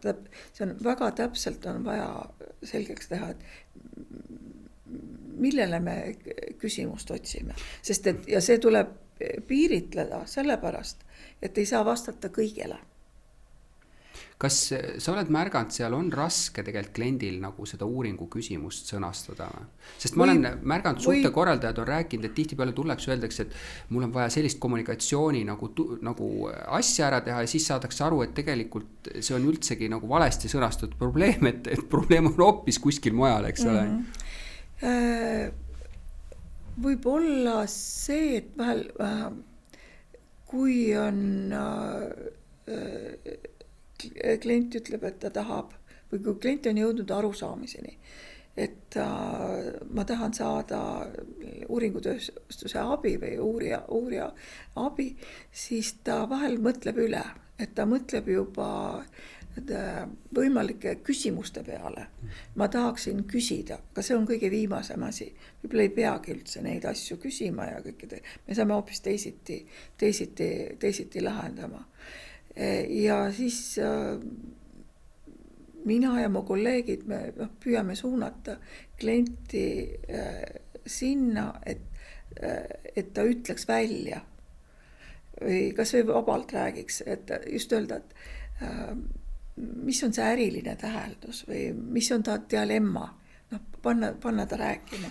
Ärge rääkige küsimustest, räägi oma see ütleks murest või oma probleemist.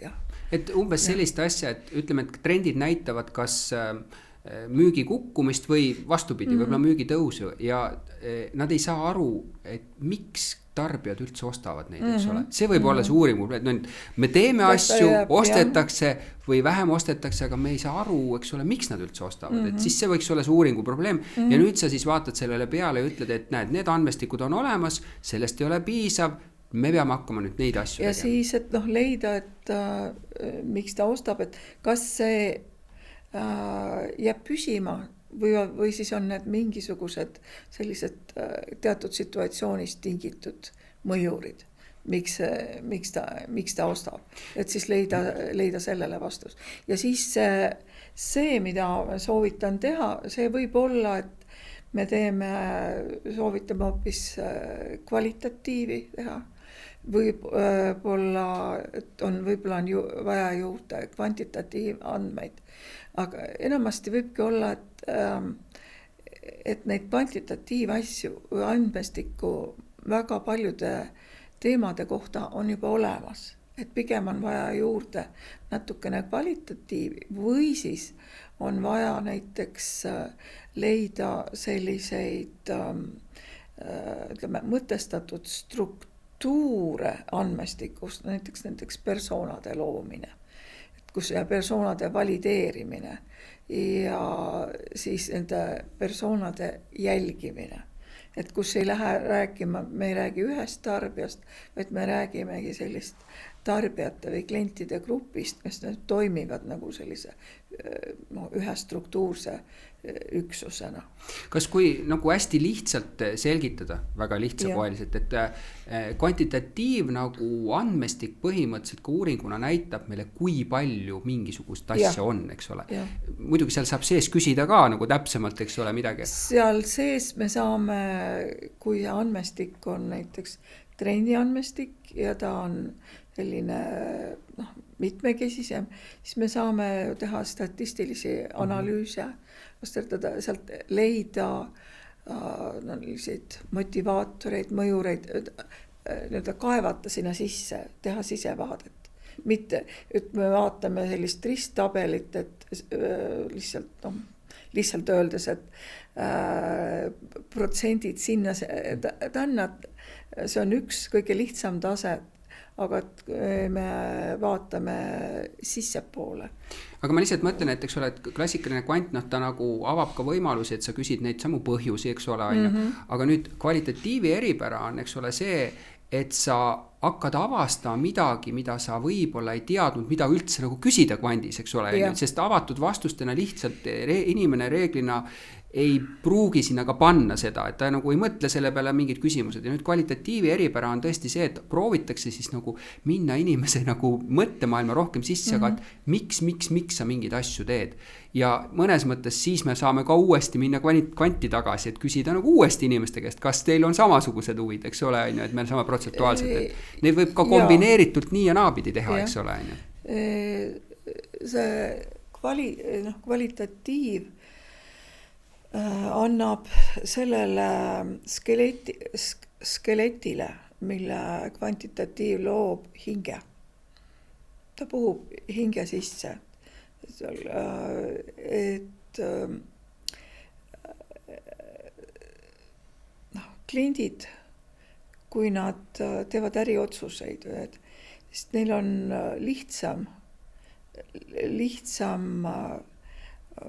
lihtsam andmestikku kasutada, kui see andmestik on pandud kokku sellise kas siis tarbijale ja tarbijagrupile nägu andvana, et tal tekib barjäärid on ära võetud, et ta nagu sulab, tal tekib mõistmine oma erinevate segmentidega. Segmentide asemel saab kasutada ka persoonade mõistet, seal on vahe muidugi, aga räägime nii. Ja minust on see, tänapäeval see on üks kõige põnevamaid asju praegu, mida saab klientidele teha, et pakkuda neile selliseid töötavaid inimlikustatud, aga samal ajal teadmuspõhiseid struktuure. No kuule, kui kvant puhul on ankeet selline tööriist, mis on kõige enim kasutatav, ja kvalitatiivi puhul on nagu kaks sellist nagu lähenemist. Üks on individuaalne intervjuu, eks ole, kus sa lähed hästi pikalt sisse, eks ole, natuke psühholoogiline. Ja teine on siis, mis oli aastaid sellises hästi kõvas nagu tõusuteel, oli selline fookusgrupi lähenemine, kus sa siis panid sarnase sihtgrupi inimesi kokku ja proovisid sealt siis juhtida seda konversiooni läbi, eks ole, on ju. Viimastel aastatel me oleme näinud, eks ole, et klassikalist fookusgruppi tehakse oluliselt vähem, on ju, ja paljud asjad on digitaalkanalistesse nagu minnud või läinud, et mis sa nagu näed, mis fookusgrupi nagu eripära oli, mida ta andis juurde versus näiteks üks-ühele intervjuud? Sel juhul, kui moderaator, ütleme kõigepealt, kui see fookusgrupi kompositsioon oli selline, et ta lõi või loob võimaluse selliseks sisukaks vestluseks ja moderaatoril õnnestub käivitada ka nii, et inimesed nagu annavad välja rohkem, kui nad üks-ühele vestluses räägiksid.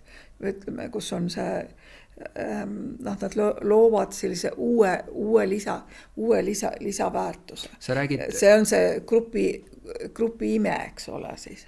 Sa räägid moderaatorist, väga tähtis moment, et tegelikult igaüks ei saa olla üldse moderaatorina. Ta peab olema väga suure, ütleme siis oskuste pagasiga, eks ole, et kuidas juhtida seda seltskonda nii, et üks ei hakkaks domineerima teiste üle, et see on ikka suur oskus, on ju. Sest grupp võib ka täiesti metsa minna, see ongi nii, et kui see on kompositsioonis, et sellepärast ka need inimesed, kes teevad enne gruppi seda eelvestlusi ja teevad tegelikult ka mitu vestlust, nad hindavad ka, mis tüüpi inimesed on, et kui ongi sellised domineerivad inimesed, siis nad on parem süvaintervjuuks, mitte gruppi, sest ta lihtsalt tapab ära selle grupi vestluse ja sealt ei tule sellist rikkalikku ja mitmekesist infot välja. No kui varem oli, eks ole, kindlasti ainult ühes ruumis viibimine, siis nüüd me teeme väga palju seda üle veebi, eks ole. Mis sinu nägemusena see uus formaat kaasa on toonud pigem nagu positiivset, kas seal on ka midagi negatiivset? Ei, ma ei näe negatiivset. No positiivne on see, eks ole, et saadakse kaasata üle nagu regiooni inimesi, et vanasti oli ikka väga raske kutsuda neid kedagi sinna väljaspoolt Tallinna. See ruumiline komponent, siis sama kaasatus tegelikult nüüd on võimalik ka enne ikkagi teatud linnad ja kohad olid need kohad, kus gruppe tehti, nüüd on laiem kaasatus. Aga teine moment on kiirus ja aeg. Me ei ole täna rääkinud kiirusest ja ajast. Aga just see kiirus on tänapäeva uuringutööstuses ka väga oluline. Ajakriitilised teemad vajavad vastust kohe tegelikult. Täpselt, jah. Ajakriitilisus. Ehk see on nagu ka paratamatu, mitte paratamatu, et see on üks lahendus sellele tegelikult, kuidas seda kiirust tagada, eks ole, et me oleme digitaalsed kanalites. Üks asi veel, mis ma nagu olen täheldanud, eks ole, viis, kuidas uuringuid teha on mitte füüsiliselt näost näkku, vaid chatide teel, eks ole. Nagu uuringutööstus tegelikult katsetab selliseid uusi meetodeid, mis on nagu tavaline kommunikatsioon juba igal inimesel, on ju. Ka meie oleme selleks valmis, aga me ei ole veel seda kasutusele võtnud, sest mõningatel kohtadel on selline tunne, et kuidas, kas inimesed on valmis. Aga ma arvan, et õige pea kohe teemegi. No sa tegelikult räägid ka sellest, et uuringutööstusena sa pead valideerima teatud asju ka, eks ole, et kas see informatsioon või lähenemine toob selle tulemi, on ju. Ja miks meil on, eks ole, ankeedid ja miks meil on sellised klassikalised lähenemist, need on hästi vara valideeritud, me teame, mis nagu toimuma hakkab. Üks suur trend, millest me oleme palju nagu kuulnud, on ju, et räägime ka siin on see sünteetiline andmestik, eks ole, mis on see sama küsimus, valideerimine, eks ole, et kas seda saab kasutada, kuidas seda saab kasutada, mis on sinu nägemus sellele ja võib-olla ütled paari sõnaga, kuidas sa nagu näed, mis see sünteetiline nagu andmestik üldse on või uurimismeetod oma olemuselt?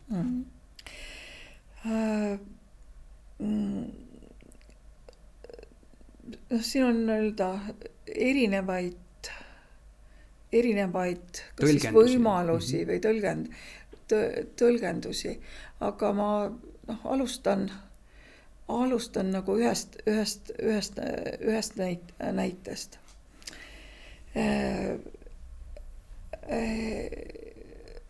niimoodi kaugemalt seletatust, et kust on tekkinud uuringutööstuses ka ja ka statistikas pakiline vajadus sünteetiliste andmete järgi. Me teame, et kui me töötame korrektsete juhuvalimitega, siis on sellised vastajagrupid, kes ei ole väga koostööaldis ja keda on väga raske motiveerida ja innustada uuringutes osalema ja need kipuvad olema nooremapoolsed ja meesterahvad. See võib-olla korreleerub ka sellest, kes võib valimas väga ei taha oma ette anda. Võib olla ja siis on ka selliseid passiivsemaid inimesi.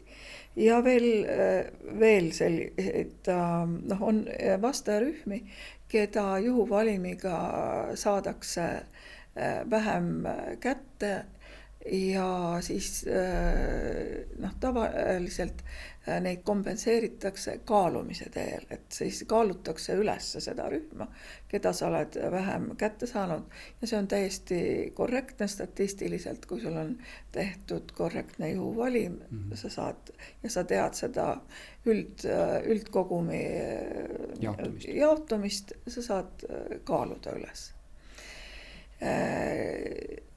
Nende sünteetiliste vastajatega on see, et kui on olemas piisavad ja mitmekesised andmebaasid erinevatest uuringutest, nende samade defitsiitsete vastajagruppide kohta, siis me selle laia ja mitmekesise andmestiku pealt saame luua endale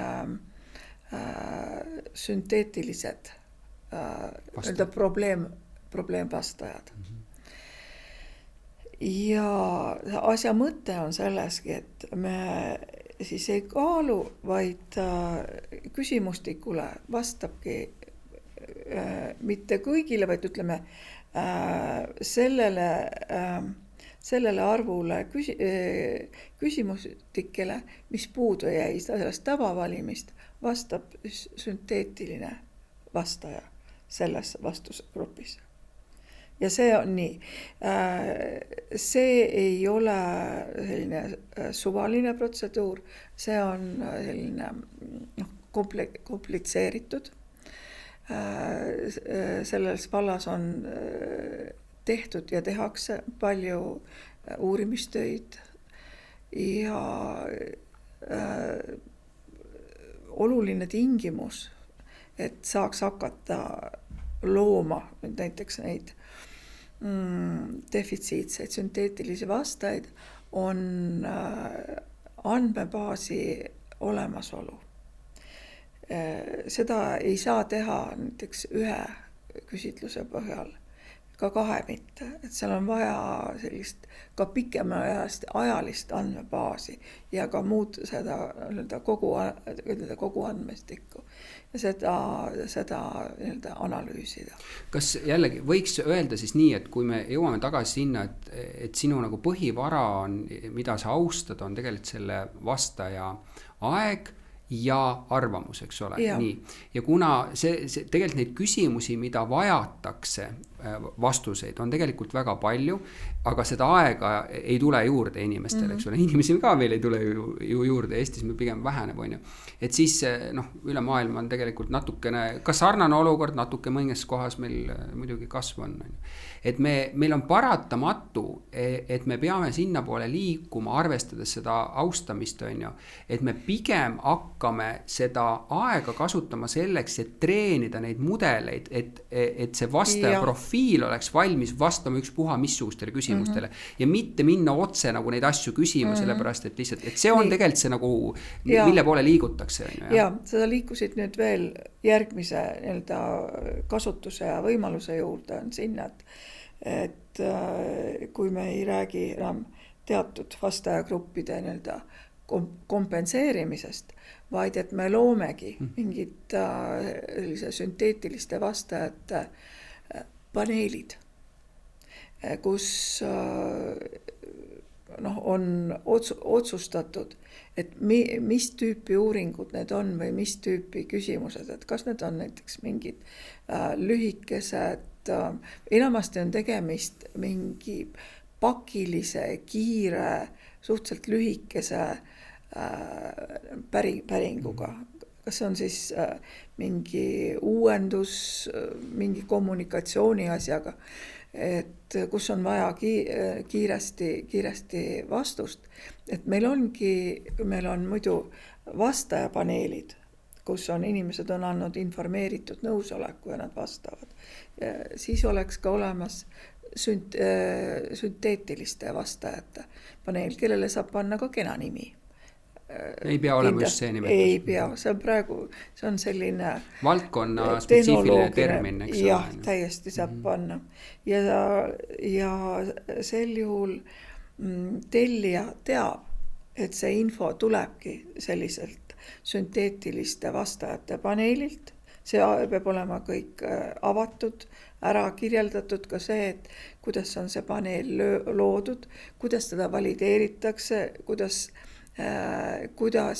uuringufirma tagab selle, et see on adekvaatne, sest tegelikult teda tuleb kogu aeg kontrollida ka selle nii-öelda päris vastaja vastu. Et ta ei ole õhus, tal on kogu aeg see nabanöör olemas. Ja ma mõtlengi, et see saabki olema nagu põhiline töö, ma arvan, mis selle valimiga tehakse, eks ole, et valideerida seda sünteetilist mina seal on ju. Ja ma mõtlen seda, et praegu selles uuringu tööstuse valdkonnas sellega väga palju tegeletakse, sest saadakse aru, et see põhiprobleem ongi selles ajas, eks ole, et me ei saa nagu lõpmatuseni tülitada neid inimesi, on ju. Mingi lahendus peab olema ja see on tegelikult lahendus. Nüüd ma annan endale aru, et kui juba ainuüksi rääkisime siin valimisuurusest klassikalise ankeedi puhul, on ju, et kui juba inimestel on seal, et ma ei tea, kas see 500 on okei, on ju, et ei saa nagu lõpuni aru, et seal või mingi veaprotsendi küsimus ainult, on ju.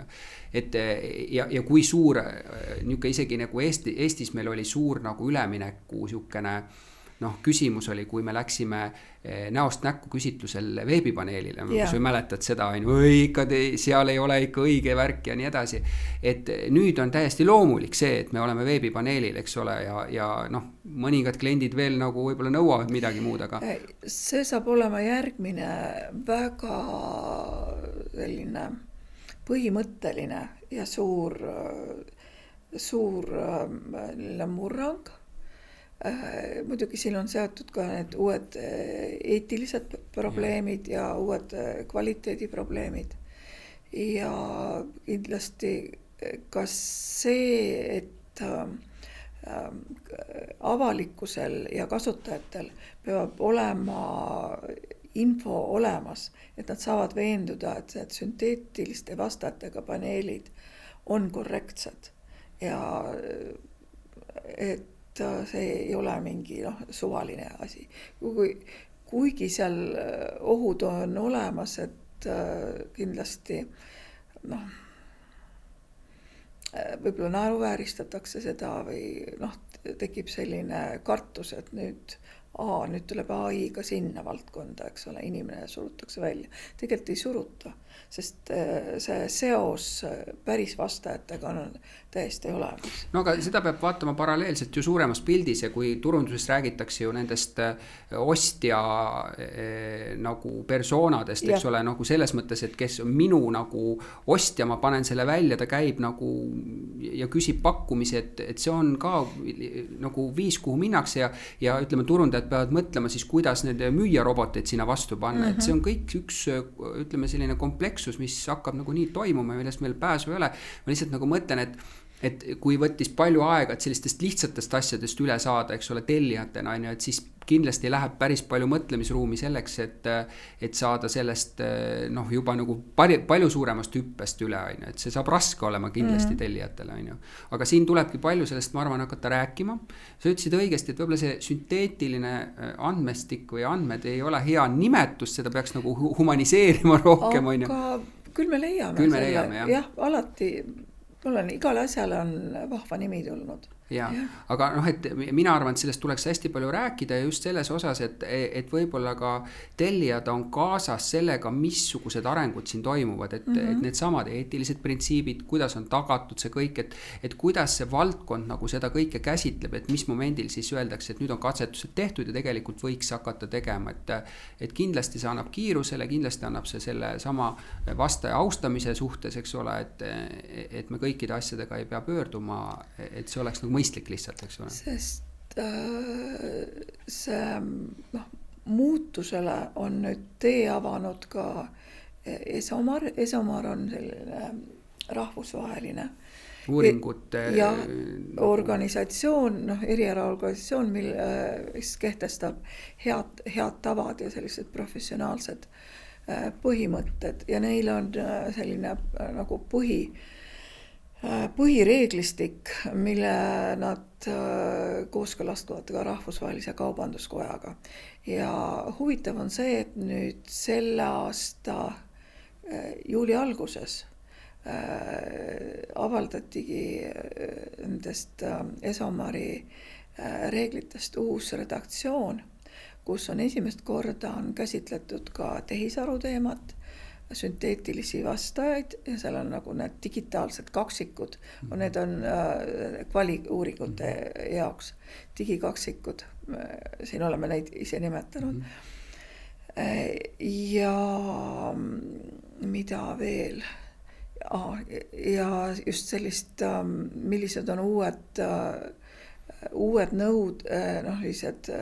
nõuded ja väljakutsed uurijatele, ka klientidele selles tingimustes, kus AI on meie sõber osaline kogu protsessis. Aga kui sa mõtled, et see on nagu näha, et tegelikult tööstus hakkab sinna poole liikuma, kui me juba nagu, eks ole, toome neid asju välja, et tegelikult on see selline huvitav murranguline aeg, sellepärast, et kaua aega oli selline, ütleme, et suhteliselt vaga vesi, et mõningad üksikud meetodid tulid juurde, mõned läksid ära, et nagu midagi suurt ei toimunud, et siis nüüd tegelikult me oleme täiesti, ka turunduslikus mõttes täiesti uues nagu ajastus ja jälle selline, ma ütleks natuke make or break ettevõttena, eks ole, kas sa lähed kaasa või mitte, või et hea näide meie puhul ju ka see, et uuringutööstus nagu oma andmete väljanäitamisel, presenteerimisel oli väga kaua PowerPointi sõber on ju, ja siis läks nagu aega, et teha see niisugune nagu lülitumine võib-olla niisuguste dünaamilistema, interaktiivsemate rakenduste poole on ju, ja mis annaks palju nagu kiiremaid vaateid on ju. Et me oleme selles mõttes uuringutööstusena kogu aeg sellises nagu muutuvas keskkonnas, aga nüüd ma ütleks, et on hästi huvitav niisugune suur hüppe tulemas, jah? On. Mida see nõuab ühelt uurijalt? Et sa ütlesid, midagi on kirjutatud juba ette, milline ta peaks olema, aga kui sa nagu oled vaadanud, kust me tuleme ja sa kunagi kirjeldadid, kui see 90-ndate, et nüüd ma ütleks, et me oleme täiesti uues ajastus, et mida see ühelt uurijalt nõuab?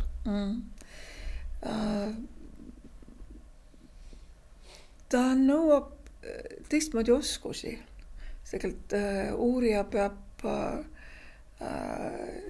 oskama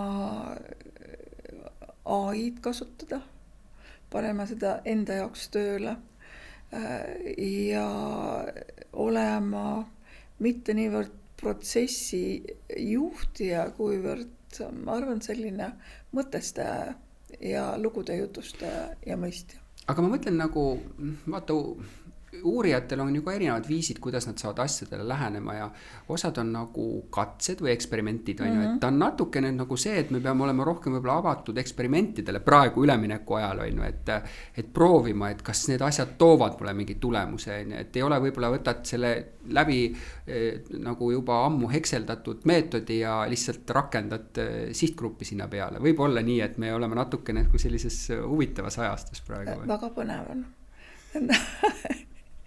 Aga vaatame tagasi 35 aastale. Kõik need ajad ja aastad on põnevad. Sinu jaoks on nagu kogu aeg on. See on üks suur sõit on kõik olnud. Aga muutus on pidev siis jätkab? Jaa, muutus on ja sellepärast see valdkond ongi nii huvitav, et ta on kogu aeg muutuses. Et need inimesed, kellele meeldib olla roolis ja sõita nii, et juuksed tuules lehvivad ja vahel võtab nii-öelda seest õõnsaks, aga on põnev, siis see on nende jaoks. Ma arvan, et see meie valdkond ei ole ainuke, kus osalejad tunnevad samamoodi, et on palju teisi valdkondi, kus on põnev ja on tõesti väga põnevad arengud tulemas. Aga ma tunnen seda, et tahaks olla veel natukene sadulas. No ma mõtlen, sina oled selline loomu poolelt nagu optimistlik, tulevikku vaatav kogu aeg, on ju, aga palju inimesi on nagu kardavad tulevikku, sest tulevikus on teadmatust palju ja see tekitab ärevust, see tekitab nagu potentsiaalselt ju, et äkki ma ei saa hakkama, on ju. Teadmatus on ju meie sõber. No sinu jaoks see ongi ju kõige põnevam, kui sul on teadmatus, ta mõtestad ta lahti ja sealt tulevad valikud välja. Ja siis sa teed ta oma sõbraks. Aga kuidas sa üldse organisatsioonis nagu muutusi juhid, et nagu sa ütled, kogu aeg olemegi muutuses, on ju, ja sul on inimesi, kes nagu ikkagi on õppinud mingeid asju ja nad tunnevad ennast nagu turvaliselt selles asjas ja nad saavad tagada selle tuleme sealt, on ju, aga asjad vajavad muutmist, et kuidas sa neid muutusi suudad nagu juhtida inimeste jaoks?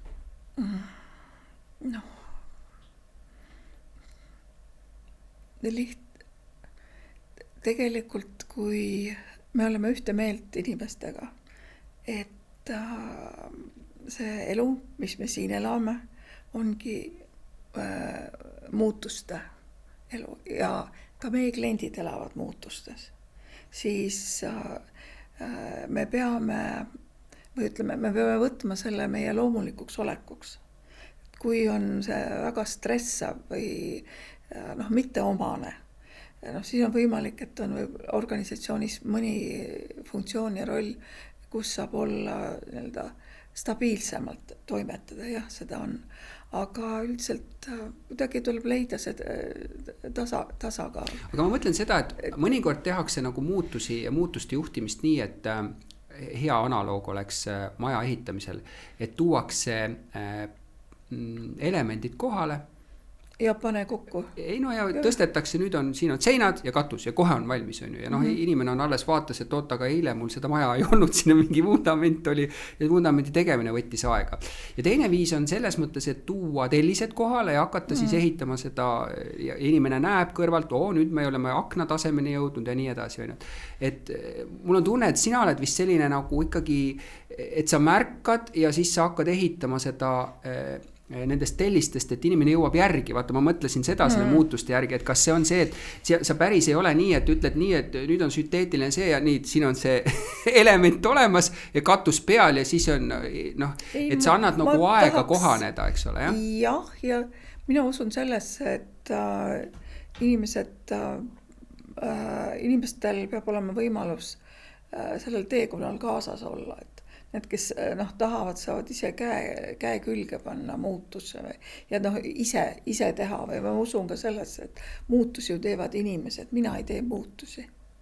Et mul on, sinuga praegu räägin, ma tulen, et põnev on rääkida, mul tuleb veel terve rida häid mõtteid pähe, mida ma kohe ei jaga, aga mis ma mõtlen, et ma räägin pärast. Aga tegelikult muutused teevadki inimesed ja ma pean ka neid ju kuulama, sest et ma ei ole üldse ilmatalk.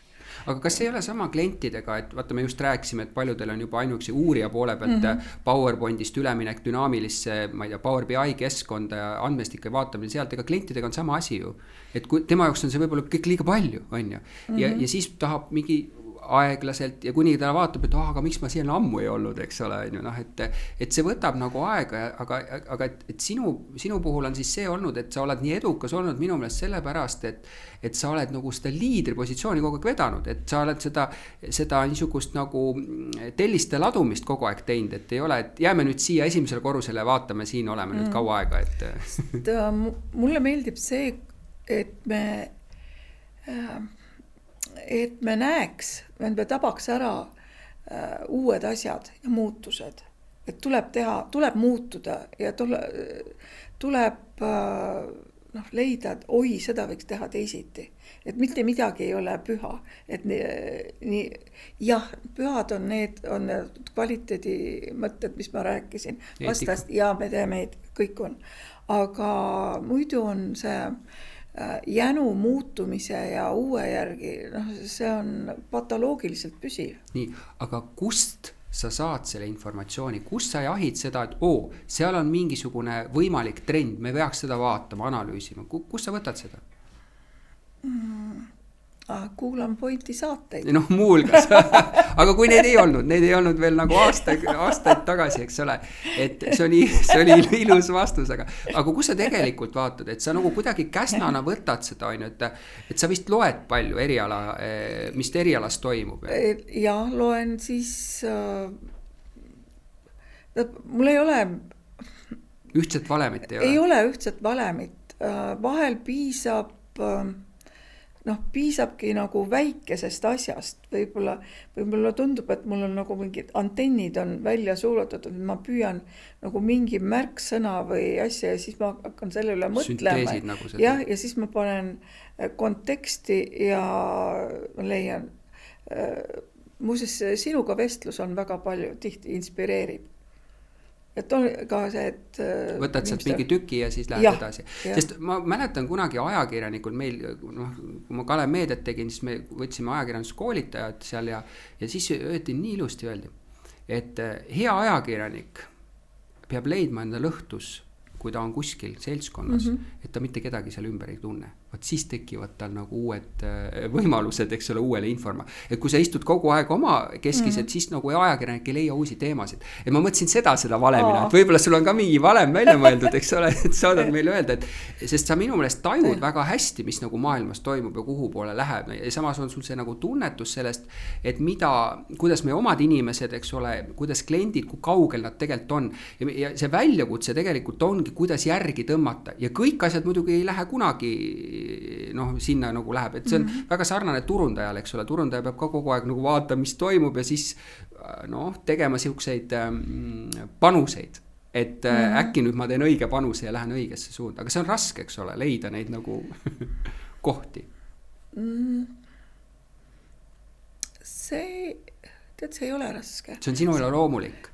See on loomulik, sest et mõtteid ja ütleme unistusiga, on mõte ja siis on unistused, et neid on palju. Pigem on see, et ma tunnen, et ma ei kõik, mida mõtlen ja unistan, ma ei suuda seda ellu viia. Ja see on ka loomulik. Aga mul kuidagi on niimoodi, et ja võib-olla, et ma olen seda poolt ka endast treeninud, et ma just püüan alati panna mingi impulsi saan või ma kuidagi mõttes ma panen ta laiemasse konteksti ja struktuuri ja mulle üldse meeldib mõelda näiteks sellest uuringutööstusest kui tervikuna, et kuhu me läheme, kus on veel sellisest suurematest struktuuridest, et ma loon endale nagu selle universumi ja kui mul on seda aeg-ajalt mitte iga päev ei uuenda seda planeetide asendit, aga uuendan ja siis kui tulevad impulsid, need leiavad oma õige koha, ma nüüd piltlikult kirjeldan selle. Räägi üks saladus veel meile välja, et sul on väga palju kolleege, kes on olnud algusest peale sinuga kaasas, siiamaani. Mis see saladus on? Sest see ei ole väga paljudes organisatsioonides. On organisatsioone, kus on ka suudetud seda teha ja nende käest me ei ole veel saanud küsida. Aga et kuidas sa nagu inimesi enda kõrval hoiad? Vägisi ei hoia. Seda usun. Aga mis see on? Kas sa oled enda peas mõelnud? Miks nad tahavad? Kas see on mingi asi, mis neid ühendab? Neil peab olema huvitav siin. Ja see, mis me teeme, on neile tähenduslik. Nagu mulle on ka tähenduslik. Kas see tähendab ka, et teil on sisemiselt selliseid kõvasid arvamuste jagamisi vahest, et mida teha ja kuidas teha ja kas teha, et kas see käib asja juurde või on kõik nagu niisugune harmooniline kulgemine kogu aastate jooksul? Ei, ikka räägime ja on vaidlusi, mis on ka väga loomulikud, minust peavadki olema. Meetodite üle, missugused lähenemised täpselt, on, mida teha, on ju. Kuidas te kompromissile jõuate?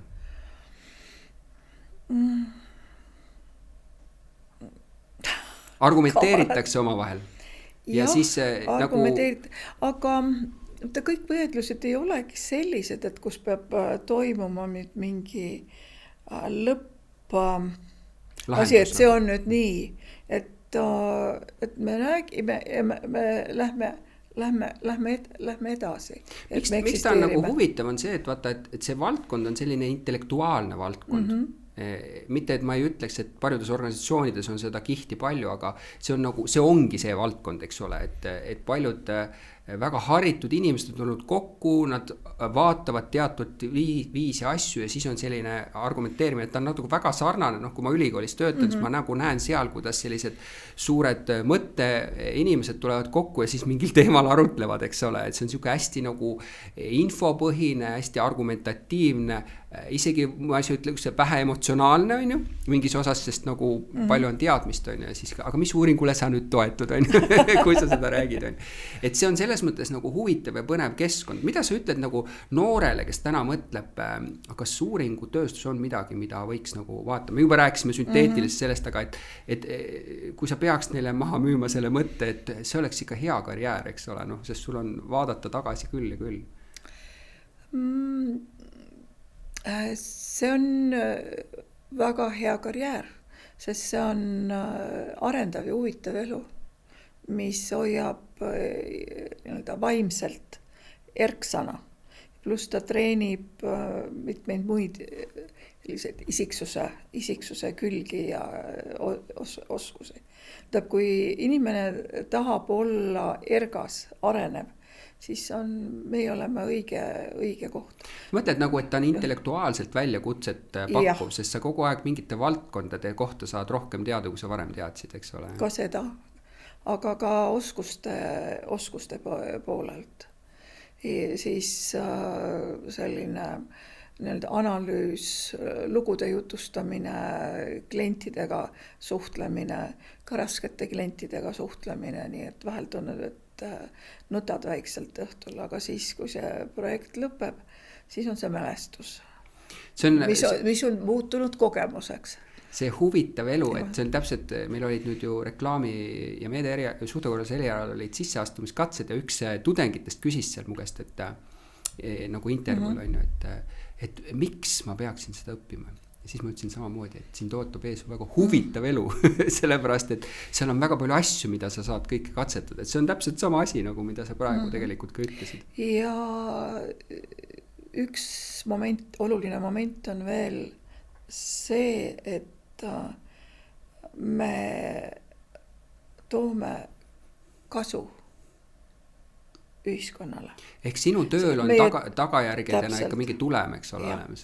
Meie töö on tähenduslik, kasutuv, et me nüüd eksin sõnaga, sidustame või loome sidusa tagasisidestame ühiskonna, me oleme see lüli. Meie töö on missioonitundega ja me Emoris siiralt usume sellesse. No unistame lõpetuseks, et sa ütlesid, sul on palju unistusi, on ju. Ärme nii väga kaugele lähe, aga 5 aasta pärast, siis saab 40, on ju. No see kindlasti tuleb, on ju. Kus sa tahad, et organisatsioon oleks? No siis ma hakkan 80-le lähenema. No sa oled endiselt siis tegus, see on kindel. No tuleb olla optimistlik. Jah. Ma usun, et Emor on siis uuenenud, et me oleme läbi teinud selle uuringutööstuse järgmise arenguetapi. see, kus AI on tehisaru on rohkem sees meie protsessides ja me oleme nagu selles uues olukorrast ennast ümber organiseerunud ja ma arvan, et tegelikult, et see ees seisab päris põhjalik ümberkorraldus. Aga ma ei hakka seda praegu kirjeldama, sellest võiks teha eraldi saate. Aga sa oled hästi optimistlik selle suhtes, on ju? Jaa. Meil on uued võimalused sellega ja meil on väga hea baas selleks, sest meie andmeaidad on pungil. Ja ma ütleks nagu seda, et sa küll ütlesid, eks ole, et need reetsid oma vanuse nüüd ära, eks ole. Ei, no see ei ole saladus. Aga see ka ei ole tavapärane. Ma olen 72. No, et sinu vanuses tegelikult oled sa veel aktiivne igapäevaselt. Neid on muidugi teisi ka, on ju, ja sa unistad veel edasi, et sa lähiajal ei ütle, et ma tahan hakata rohima.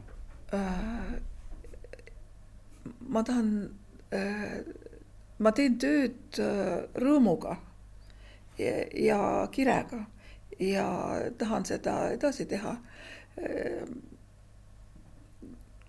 Kuni võib-olla tunnen kirge rohimise vastu. Eks ma tunnen siis selle ära, et kui tuleb uus kirg, eks ole?